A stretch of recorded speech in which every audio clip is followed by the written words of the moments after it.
أعوذ بالله من الشيطان الرجيم.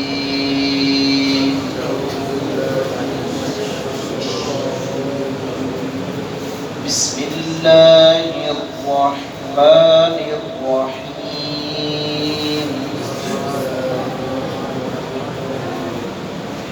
ولما ضرب ابن مريم مثلا إذا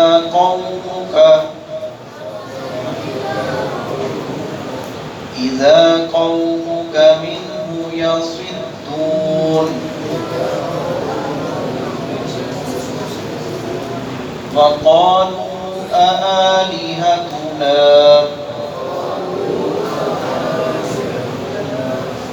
خير أم هو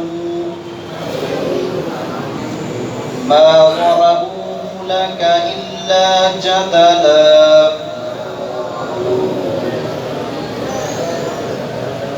بل هم قوم خصمون إن هو إلا عبد أنعمنا عليه وجعلناه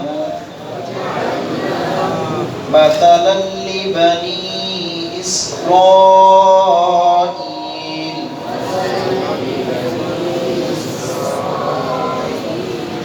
ولو نشاء لجعلنا منكم ملائكة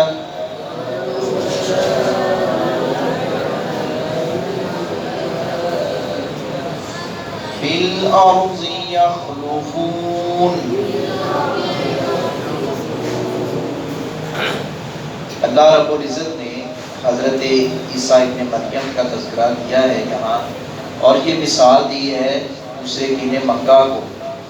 بات چل رہی ہے اللہ رب العزت کے علاوہ جو غیروں کی پوجا پاٹ کرتے ہیں ان کے انجام کی، کہ ان کا انجام کس قدر برا انجام ہوگا. قرآن کریم کی آیت میں اللہ رب العزت نے فرمایا کہ جو غیروں کی پوجا پاٹ کرتے ہیں وہ بھی پوجا پاٹ کرنے والے اور جن کی پوجا پاٹ کی جا رہی ہے جو بت ہیں وہ جہنم کا ایندھن ہوں گے.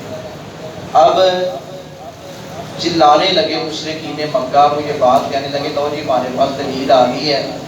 تو پھر اس کا مطلب یہ ہے کہ عیسیٰ علیہ السلام کی عبادت کرتے تھے عیسائی، عزیر علیہ السلام کو، عیسیٰ علیہ السلام کو اللہ کا بیٹا کہا جاتا ہے، تو پھر تو وہ بھی ان کی عبادت کی نعوذ باللہ کیا ہو، وہ بھی جہنم میں جائیں گے.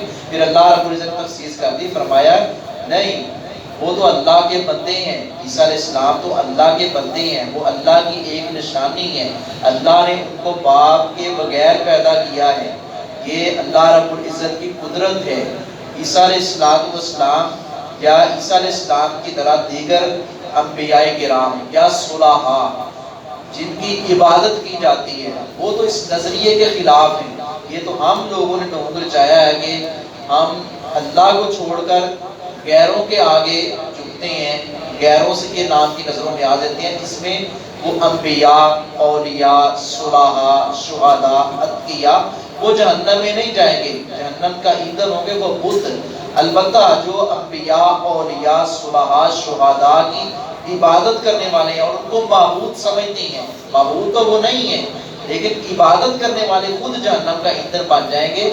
یہ عیسیٰ علیہ السلام اور دیگر جو جتنی بھی مقدس ہستیاں گزری ہیں ان کو اللہ رب العزت جہنم کی آگ سے محفوظ رکھے گا. کیوں؟ ان کا تو یہ تو خود اس بات کی تردید کرتے تھے، یہ تو خود اس بات کی دعوت دیتے تھے کہ انتم الفقراء الی اللہ، تم سارے اللہ کے در کے فقیر ہو.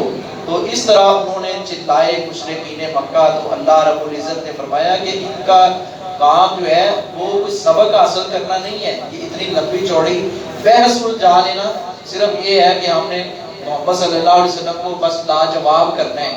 جب وہی آ جاتی پھر ان کا منہ بند ہو جاتا. نبی اکرم صلی اللہ علیہ وسلم خاموشی اختیار فرماتے. اللہ رب العزت جبرائیل امین کو بھیجتے اور ان کی جو خود ساختہ دلیلیں ہیں، جو ان کے اٹکل بچوں ہیں، ان کا توڑ کلام اللہ سے اللہ رب العزت کیا کرتے تھے. اللہ رب العزت اور وہ ہکے بکے رہ جاتے تھے. فلما، اور جب ضرب بیان کی گئی ابن مریم، ابن مریم کی مثلا مثال، جب عیسیٰ علیہ السلام کی مثال بیان کی گئی، اذا قوم کا، تو جگہ یک آپ کی قوم بن اس سے یصدون چلاتی ہے خوشی سے، وہ پھولے نہیں سماتے کہ لو جی ہمارے پاس دلیل آ گئی ہے. قرآن نے کہا ہے کہ جن کی پوجا پاٹ کی جا رہی ہے اور جو پوجا پاٹ کرنے والے ہیں عابد اور معبود، یعنی غیر اللہ کی عبادت کرنے والے اور معبودان باطلہ، وہ تو جہنم میں جائیں گے. پھر تو نعوذ باللہ عیسیٰ علیہ السلام، یہ ہمارے پاس دلیل ہے، عیسیٰ علیہ السلام کدھر جائیں گے؟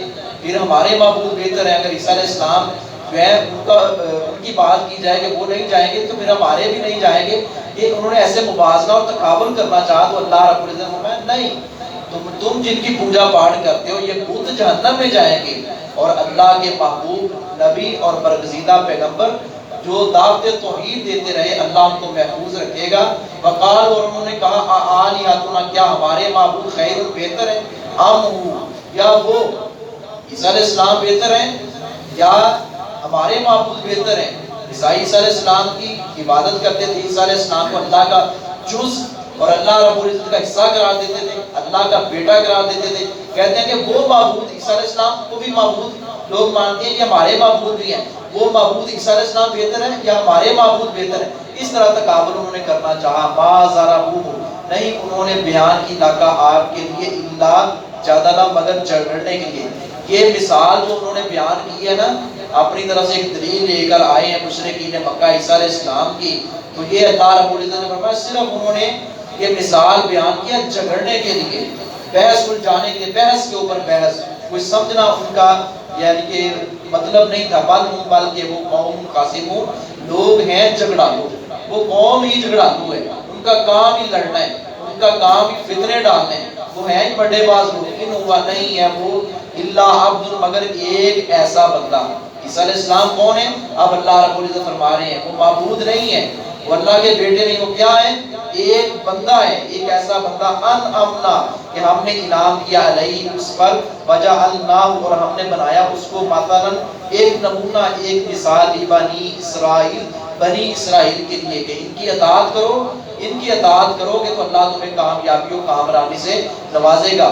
عیسیٰ علیہ السلام کو اللہ رب العزت نے بغیر باپ کے پیدا کیا، یہ معجزہ ہے. اور مشرکین مکہ اور دیگر پہلی جو قومیں ہیں اور عیسیٰ علیہ السلام کے دور میں جو لوگ تھے سب وہ ہکے بکے رہ گئے، اور انہوں نے حضرت مریم صدیقہ علیہ السلام کے بارے میں طرح طرح کی باتیں کی. یہ اللہ رب العزت معجزہ کو طور پر دکھاؤ. عیسیٰ علیہ السلام کا دوبارہ آنا یہ قیامت کی دلیل ہوگا. وَلَوْ نَشَاءُ، اور اگر ہم چاہتے لَجَعَلْنَا، تو البتہ بنا دیتے، مِنْکُمْ تمہاری جگہ، ملائکۃ، فرشتے. انہوں نے کہا جی کہ فرشتوں میں سے کوئی نبی ہوتا، کوئی رسول ہوتا، یہ محمد صلی اللہ علیہ وسلم کوئی نبی بنا دیا گیا. یہ عام کوئی خاص قبیلے کے نہیں ہیں، کوئی بڑے نہیں ہیں، کوئی ان کی چودراہٹ نہیں ہے، سرداری نہیں ہے، ان کے پاس کوئی درہم دینار نہیں ہے، کوئی جاہ و جلال نہیں ہے، یہ ایک عام شخص ہے، اس کو کیوں نبی بنایا گیا؟ اگر نبی بننا ہوتا تو پھر فرشتوں میں سے کوئی نبی اور رسول بنتا. ملائکۃ، فرشتے، فی الارض، زمین میں، یخلقون، وہ جانشین ہوتے. اگر ہم چاہتے تو اللہ رب العزت فرماتے کہ تمہاری جگہ فرشتوں کو نبی بنا دیتے، لیکن یہ اللہ کی مشیت ہے، اللہ نے جس کو بنانا تھا بنا دیا.